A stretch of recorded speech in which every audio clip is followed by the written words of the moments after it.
Logit analysis is the same as logistic regression, and it's used when we have dichotomous dependent variables, and we talked about this in Chapter 8.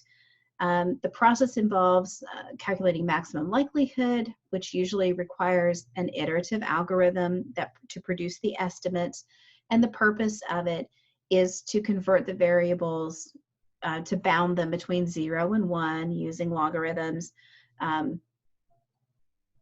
to produce a likelihood or odds ratio interpretation, as we talked about in the previous chapter.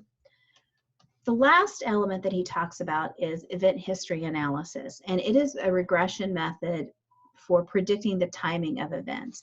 And it's designed to solve two problems: censoring problems and time-dependent explanatory variable issues.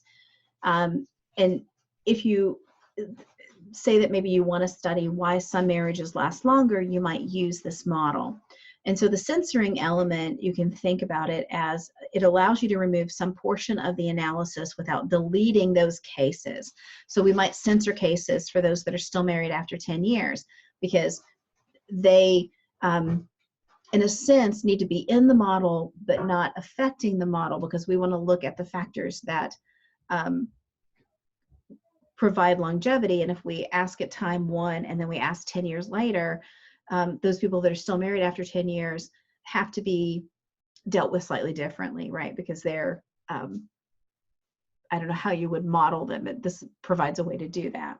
And then time-dependent explanatory variables, if you think about the number of children as a variable, when is it best to include it? If we include it at time 1, right, we ask people how many kids they have at the time of marriage, and then we ask them 10 years later, first of all, we would expect there to be change, but the longer length of marriage actually increases the time of a couple to give birth. So if a couple is only married for 2 years, then they're less likely to have any children. And if they do, they're likely to have fewer children than those who were married for 10 years. And so including that variable, you have to take into account that the value is going to be time dependent because you're measuring data to predict the timing of certain events. So it is used in this way. It is the most common method for dealing with the timing of events, and it's also called Cox regression, which has two components. It's a model that is known as a proportional hazards model, and then an estimation model called partial likelihood. So these elements are part of it, and it also, because we expect over time things to trend in a particular way, it also involves logarithmic analysis, and you could probably expect that from the use of the term partial likelihood and proportional hazards. So this finishes out the Allison book, and I hope that at least I provided some introduction into regression analysis that you will be able to find useful in your master's research and moving forward if you're going to doctoral programs. It really is just the tip of the iceberg. If you're interested in additional books or references on multiple regression, please let me know.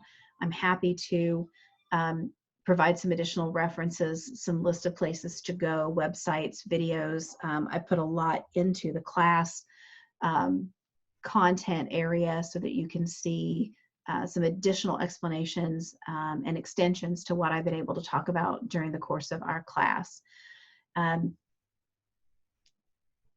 It's odd that we're ending the class in this way, that we're ending it in without seeing each other. We're ending it without being able to communicate with each other in a standard way. And so I hope that you've been able to get something out of the second half of the semester where we have been apart from each other. It's been a challenge trying to prepare material and provide good explanations without being able to see your faces and to know what I need to do more explanation on. I've appreciated being able to teach the class and to have each of you in the class. And I hope that I'll have the opportunity to work with you in the future. And if you're finishing up your program and heading off into the world, I wish you the best of luck in whatever it is that you do after May 10th, when the semester is over. I hope you all take care of yourselves and keep in touch. Thanks.